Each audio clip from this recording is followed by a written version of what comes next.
Pourquoi faire? La plupart d'entre nous avons trop de glucose dans le corps. Ça nous crée des problèmes. Par exemple, des fringales, des coups de mou, des problèmes de fertilité, la prise de poids, du sommeil qui est pas très reposant. Et à long terme, on peut développer des maladies comme le diabète de type 2. Donc, ce que j'ai fait, c'est que j'ai rassemblé 300 études super récentes qui permettent à tous et qui m'ont permis à moi d'éviter ces pics de glucose pour améliorer la santé physique et mentale.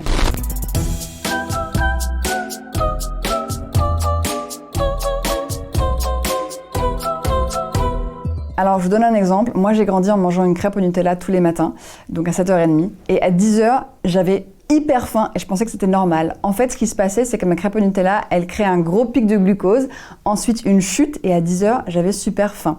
Et en fait, si le matin, on mange quelque chose de sucré, on crée ce cycle de glucose, de roller coaster toute la journée. On a des fringales toute la journée, on a super faim toute la journée, et on a envie de manger de plus en plus de sucre. Donc, ce qu'on fait le matin, on prend du salé au lieu du sucré. Donc salé, ça peut être du pain avec du fromage, du pain avec un demi-avocat, une petite omelette qu'on se fait le matin rapidement. Pour ceux d'entre nous qui ne prennent pas de petit déjeuner, d'ailleurs c'est complètement un choix personnel, c'est comme vous voulez, le plus important c'est comment on casse le jeûne. La première chose qu'on mange, que ce soit à 16h du matin ou à 13h, ça doit être salé. On évite la chute de glucose 2 heures après le repas, ce qui entraîne en général de la fatigue, des fringales, des envies de sucrer.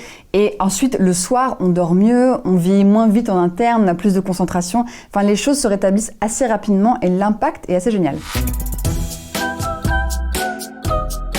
Si on mange les aliments du repas dans un ordre précis, on réduit significativement le pic de glucose du repas. L'ordre correct, c'est légumes en premier, ensuite protéines et graisses, ensuite féculents et sucre. Exemple de repas, steak, frites, salade.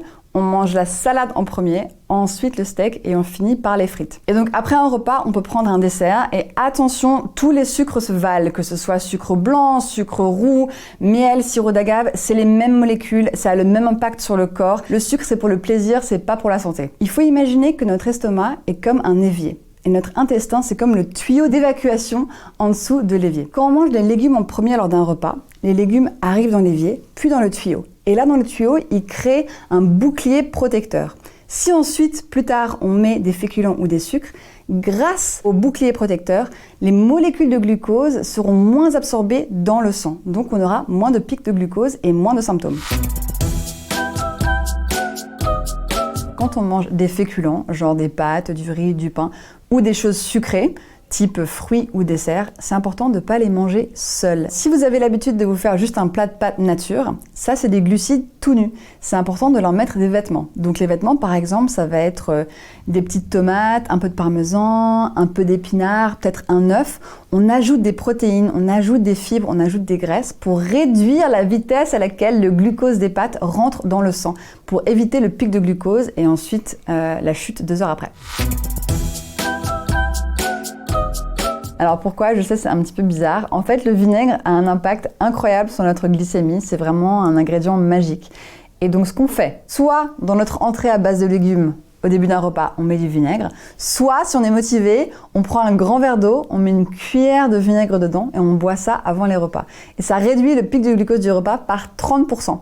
Donc, vous pouvez manger la même chose que d'habitude après, mais en ajoutant du vinaigre au début du repas, vous allez éviter d'avoir un pic trop gros et d'avoir une chute trop grosse aussi. Tous les vinaigres marchent, vinaigre de cidre, vinaigre de xérès, vinaigre de vin, il n'y a aucune différence, prenez celui que vous aimez. Le seul truc à éviter, c'est les vinaigres balsamiques, les sirops balsamiques, super épais, plein de sucre. Ça va avoir un peu moins d'impact parce qu'il y a du sucre dedans, mais sinon c'est comme vous voulez.